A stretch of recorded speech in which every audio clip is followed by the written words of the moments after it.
Hello YouTube. So today we are working with a Samsung. Okay. The problem with the Samsung is making a humming sound and it's not turning. I already kind of went through it. I opened it up.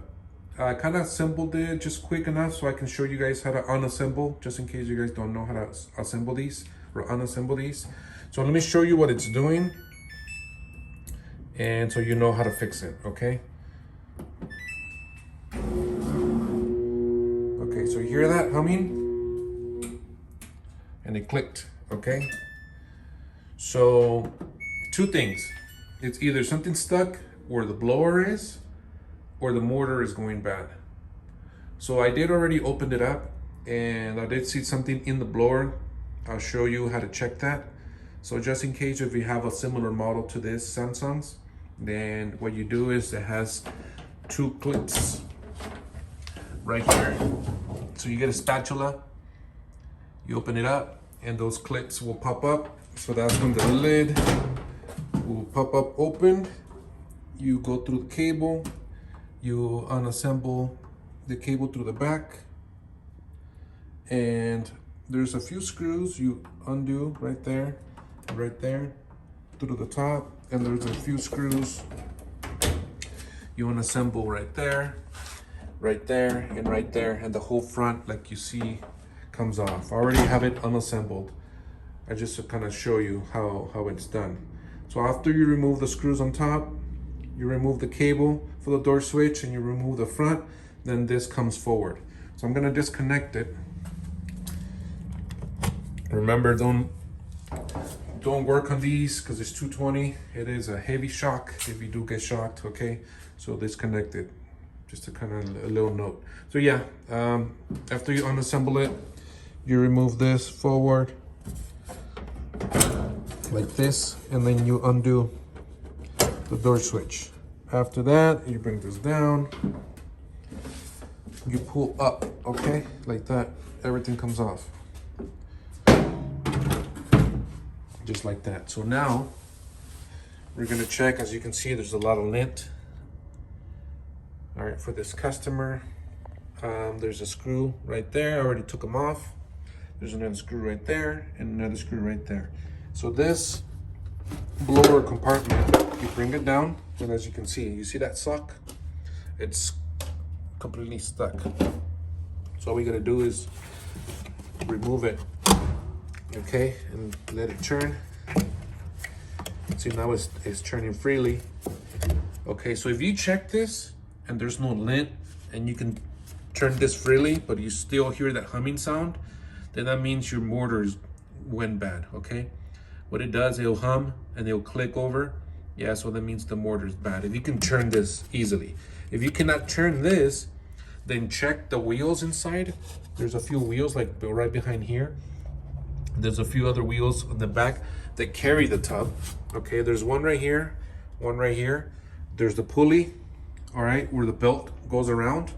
So check those, and then the ones in the back of the panel where the tub sits all the way towards the back, then that's another two of the wheels. So sometimes what I've seen that all this lint right here goes around those wheels, and they get stuck. So either you just have to clean them out or you have to replace them. Sometimes I've seen where this element gets really, really hot, and those wheels, because they're rubber, what happens, they flatten and they won't turn. Or if they do turn, then what happens, it thumps. Doom, doom, doom, doom. If you hear those sounds, it means those wheels need to be changed. But once again, in this instance, is because of the lint, and then that sock that we found. As you can see, it was just stuck. It was stuck in here. Now we can turn this freely. As you can see, as I turn it, everything turns. So now what I'm gonna do is I'm gonna vacuum all here. So I'm gonna pause it for a second. I'm gonna vacuum everything inside and out, and then we're gonna retry this and retest it so you guys can see what it does, okay? So I'll be right back. Okay, so we have vacuumed it. It is cleaned. It's not perfect clean, spotless, but it is clean. A lot better than what it was, as you can see. So everybody that uses their dryers, remember to always check your filter, okay? Your lint filter, check it at least every time you're gonna dry. Just take it out, doesn't take too long, because that happens. that is a fire hazard, okay? Because you have your element right here, and it is 220 going to it, so that thing will burn inside. It may cause a fire. I've seen occasions where that causes a fire, so just be careful on that, okay? So yeah, once again, it is cleaned out. I put the blower compartment there, the holder. All right, so now we have to put the door. So I'm gonna show you. I'm gonna try to do it and record it at the same time. As you can see, let me show you now. So that goes into it like this. It fits in, okay? Right before you put this in, remember this cable. All right, it's a lot easier if you can connect that cable before you snap it on.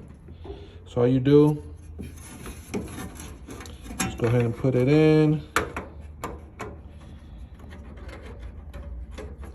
Sorry guys, I'm trying to hold the phone and do it with one hand. It is a little challenging, but I think I might be able to get it. Right there. Go ahead and push it in. There you go, you hear that click, okay? After that clips on right there. And you have the other one on the other side. There we go. So that clips on right there. Now make sure you just put all the screws. One right there, one right there, one right there. Okay, after those screws, you just snap these down and they will lock, okay? So, and then you have the ones right here. Just kind of clean it out. That one right there, that one right there, and then the one on top. And then you should be able to put it back together, and then we're gonna retest it. So let me go ahead and do that. And let me see if I can, yeah, because I gotta get the drill. So yeah, let me go ahead and do that, so I don't want to mess up with the phone and stuff or drop it or anything. So let me go ahead and screw those in, and then I'll be right back. All right guys, so I already screwed those in right there. Another one right there, right there. All we gotta do is just put the filter back in. Goes in. I'm gonna clean it right after we test this. I just wanna rerun it, okay? How to put these on, press it down. Okay, right there, you see? It's back in place. Go ahead and close the door. We're gonna connect this. All right, there we go. I'm gonna go ahead and turn it on. I know the dryer is a little dirty. We have a shop, so we're gonna clean it right after.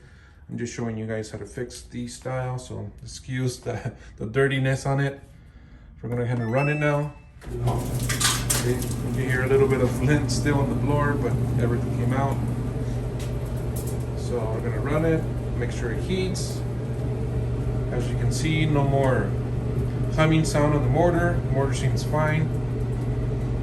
And then what we do after is, after we clean it, we do run a full load, put some clothes in there to make sure it's good. I know that's gonna be the issue, just that sock. But if you keep hearing that humming sound, like I said, it might be just a bad mortar or bad wheels. So make sure you check all the wheels, put some lubricant on them. Don't put WD-40 on these, on the wheels, all right?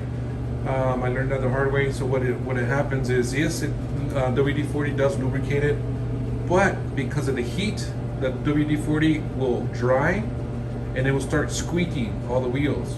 You have to redo everything again. So instead, if you go to AutoZone or if you go to O'Reilly's, they sell a high heat for brakes, like a lubricant. It's more of a cream kind of style, all right?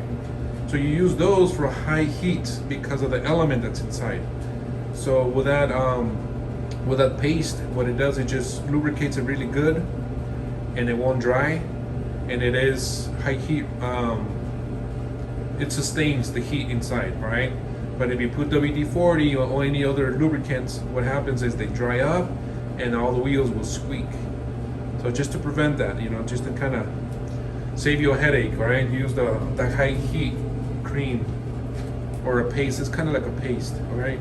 So yeah, if you have any other questions on any of these dryers, any brand, even though if you have a Whirlpool, if you LG, whatever brand, go ahead and leave it on the comments.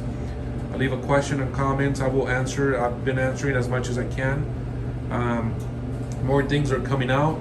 I do have a shop, like I was saying. I do have a lot of inventory. I have paused making videos, but I am coming back. I was up and down everywhere, so as you can see, we have a ton of machines we're gonna check, okay? So like I said, if you need any parts, if you need a mortar or anything like that, I try not to get important parts through Amazon. I have gotten so many of those, and they don't last as long because they're third party. I've seen occasions where it says it's genuine, but it's not, okay? When they're cheap, they're coming basically out of country or whatever. So if you do need direct parts from the manufacturer, we do have access to those parts, okay? Just leave a model. I can send you the model. I can ship it to you. There are warehouses that we work with. They are all over the United States. So if you're in California, if you're in New York, they're all over the place. So we can ship anywhere. So like I said, if you need any parts, just send us a message, leave it in the comments, leave a model number, and we'll figure out a way to ship it to you. We accept Cash App, we accept credit card, we accept everything. So just some easy payments. We do send a receipt. They do have warranty up to 3 months on the parts because they are from the manufacturer, okay? But yeah, once again, leave a comment, a like, subscribe if you're new to the channel. I will be showing how to repair all types of models, stoves, fridges, microwaves, everything. All right, guys, so that's it for today. Thank you guys for watching the video. Go ahead and like it again, and I'll see you soon.